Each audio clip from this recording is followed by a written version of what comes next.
L'histoire en a fait un archétype de femme d'influence. Ce buste de Diane de Poitiers trouve naturellement sa place dans l'exposition, tout comme ces courtisanes de la haute société japonaise figurées sur des estampes de l'ère Edo.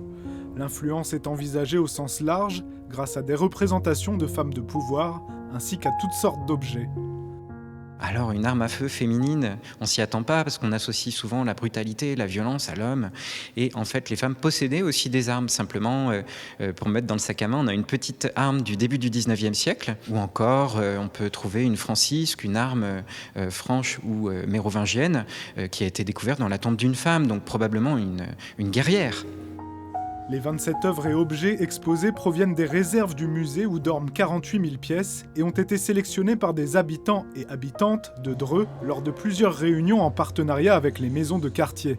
Un dispositif inédit, sur des écrans, les commissaires d'exposition amateurs expliquent leur choix.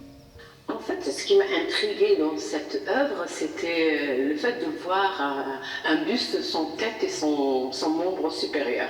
Notre volonté première était de rapprocher le musée de ses habitants et les habitants du musée.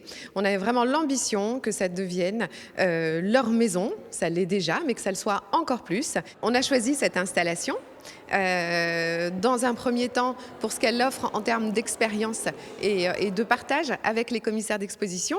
Elle met vraiment les habitants de la ville au cœur de l'expo. L'exposition est visible jusque fin 2022. Le musée prépare déjà d'autres groupes de travail avec des citoyens commissaires.